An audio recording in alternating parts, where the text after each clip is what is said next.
Hello everyone and welcome back to the channel. So this build is derived from the fattest mana stacker Archmage Gemling created by one mana left. By far this is one of the best and well thought build that I have ever seen in Path of Exile 2. I was planning to replicate this build, but the only problem though is that I don't have enough divines to get the required items. Also, I know some of you will suggest that it's better to do an Archmage build with Stormweaver as it has better damage scaling due to her ascendancy. However, I was really looking for something fresh, and Gemling Legionnaire was very interesting to me because of his interesting ascendancy passives. The amount of mana you can stack with this Gemling Legionnaire build is insane, and it's proven in the fattest mana stacker build. Also, this build has many potentials because of its versatile ascendancy, allowing you to craft more builds aside from this one. There is a possibility for strength stacking, and I can also create a Giant's Blood version of this Gemling Legionnaire build. Also, there is a possibility of doing a Thorns build since I can stack tons of strength values and I can have high health values with my class. In addition, it's also interesting to pair with the Pillar of the Cage God that has some crazy stacking depending on how much attribute you have in your build. Do take note that the Gemling passive called Enhanced Effectiveness don't increase your stat values, but it instead doubles the bonuses of each stats. If you are stacking a lot of intelligence in your build, then you can double the inherent mana bonus with this class ascendancy. The worst would be stacking dexterity as it just gives accuracy, but I see a lot of potential for this class when it comes to strength and intelligence stacking. I just use one mana left's build as my baseline for my Gemling, as it so happens that I was also looking for Archmage build, which is one of the strongest build variants in Path of Exile 2 right now. So far, this build is pretty strong and I feel confident running this build at endgame levels compared to my Warrior and Minion Summoner Witch. Don't get me wrong, Witch and Warrior are fun classes to play with, but playing an Archmage build is just easier when it comes to progression. This build has been a blast, and this is the first time I've ever enjoyed Trials in Path of Exile 2. I wasn't expecting to even reach the endgame boss in the Trials of Sekemas, but I managed to do so and it was really exhilarating. Although I failed the trial, since this was my first time reaching the boss, but I was really amazed on the potential of this build. I think that I'll get my 4th ascendancy within the Trials of Chaos as the movement speed debuff in the boss fight is kind of harsh for my build.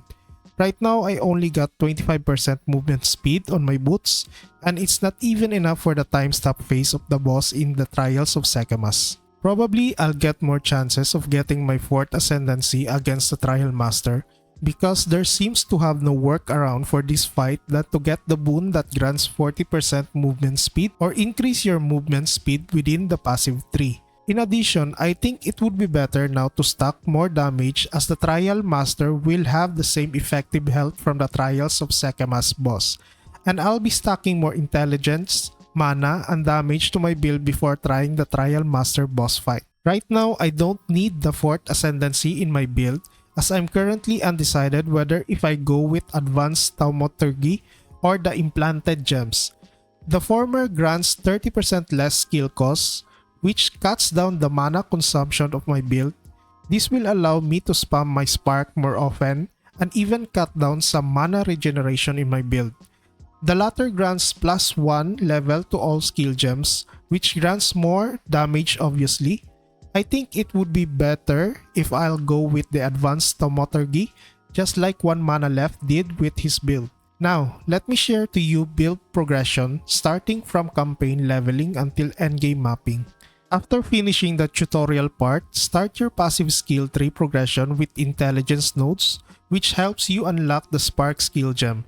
Then, try to find gears which will boost your energy shield as it will help you in survivability throughout the campaign. The first few locations in Act 1 will be a cakewalk with the spark ability, but the damage scaling will be bad once you hit the point wherein you fight the King of the Mist in the Freetorn.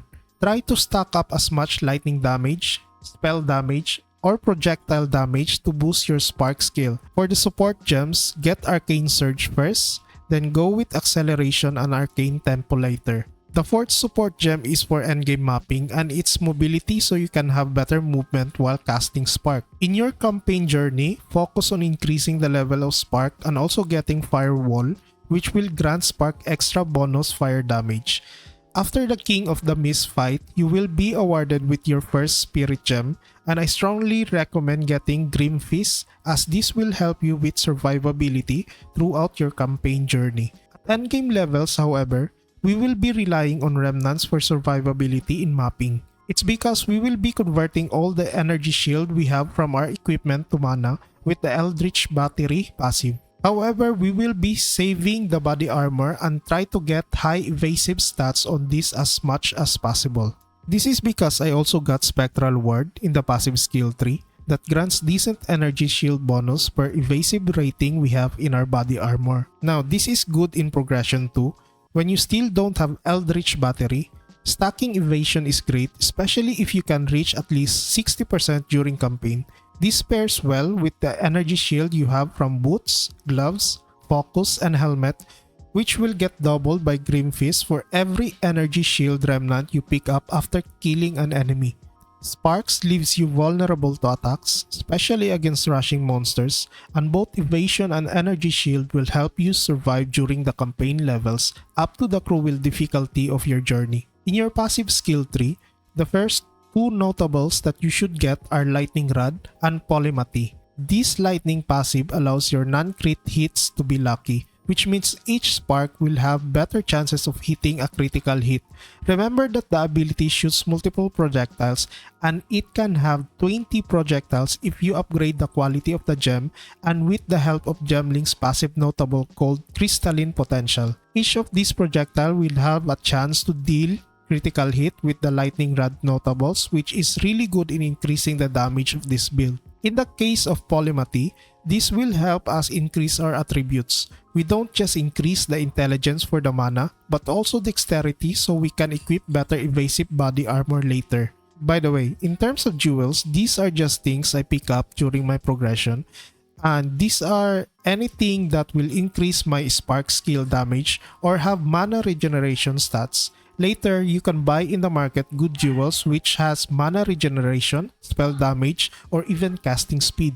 Then, continue progressing until you reach the Spectral Ward passive that grants energy shield per evasion rating in your body armor.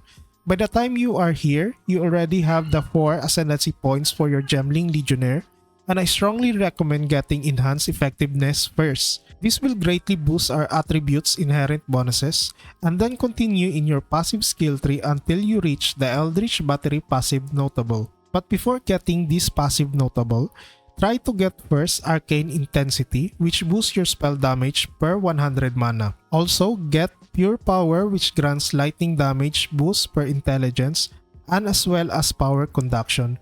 When you reach Act 3 in Cruel difficulty, you will gain access to the Archmage Spirit skill gem, which will greatly improve the DPS of your Spark ability. Take note that this will reserve 100 spirits, so you will need to have 40 more spirits before you can activate this skill gem. You will be granted 60 spirits during the campaign, and you can get more from your amulet and possibly body armor. This is also the time wherein you need to focus on your gears and you need to get the necessary stats to make this build work. For the offensive stats, I strongly recommend focusing on lightning damage, spell damage, increase maximum mana, and as well as plus level to lightning gems if possible. For the defensive stats, you will need a body armor with the highest possible evasion rating, so it can also give you energy shield. Not to mention that the evasion will also help as a secondary form of defense for your build.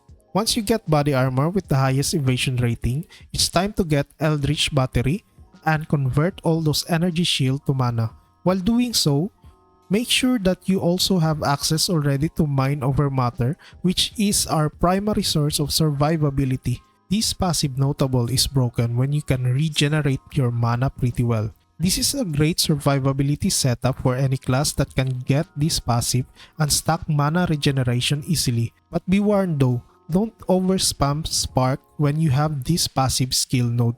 With my current build, my mana depletes fast when I overspam my Spark ability because Archmage also increases the mana consumption of this build.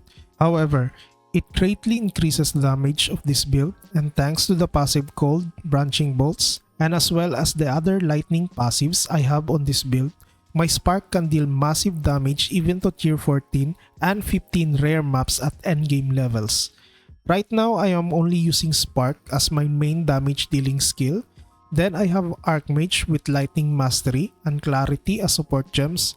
Finally, I added Remnants for the mana drops, which allows us to restore our mana, especially when dealing with breaches and other endgame activities that swarm the players with lots of monsters. This is really a great breach slaying class, and so far, the best when it comes to farming endgame maps. By the way, when it comes to gears, I only invested 1 Divine and 90 Exalted Orbs to make this character endgame viable. Probably I needed more damage as you might have seen during the trial boss fight, but that is easier to achieve now because I can solo most tier 15 rare map easily. And this is by far the best farming class I have used, and I am enjoying not dying at tier 14 and 15 rare maps and getting all those juicy loots. The most expensive I have spent on this build is probably the body armor that costs 1 divine in the market. The one costs 40 exalted orbs. The focus costs about 10 exalted orbs. The rest costs around 5 to 3 exalted orbs each to get. And then I invested 1 greater jeweler orbs in my spark skill gem to get it for linked. My mana pool will get higher once I have invested on expensive gears, and most of these cost around 2 to 4 divines each. The first one that I will upgrade is probably the boots with 30 movement speed, plus mana, intelligence and energy shield, and as well as some elemental resistance stats. But last time I checked, one will cost around 4 divines in the market. It won't be a problem farming currency right now with this build, but it would take some time to get all the stats that I want, especially those gears with high stats that I needed that also provide decent number of resistances. For now, I am surviving with 44 fire resistance, 25% cold resistance, 21% lightning resistant, and 0 chaos resistance, thanks to the Mind over Matter passive notable paired with mana regeneration and some evasion from my body armor. Resistances are great defensive stats in the game for survivability, and I strongly recommend you getting this as high as possible. For now, my resistances are enough to help me survive, but I don't think it will be good enough for pinnacle bosses, which I have yet to experience in this game. I just broke the barrier and entered the realm wherein I can finally fight trial bosses thanks to this build, and I'm definitely pursuing this build until I reach the same crazy numbers as what I initially saw from 1 mana left's fat mana stacker Gemling build. For now, go try out this build as it's really an amazing endgame farming build. It's good for those newbie players who are also on a tight budget and looking for a good starting build for endgame levels. So that's all about it. I hope that you will enjoy using this build, and please consider liking the video and subscribing for more Path of Exile 2 content. Thank you so much for watching, and we hope to see you again in our next video.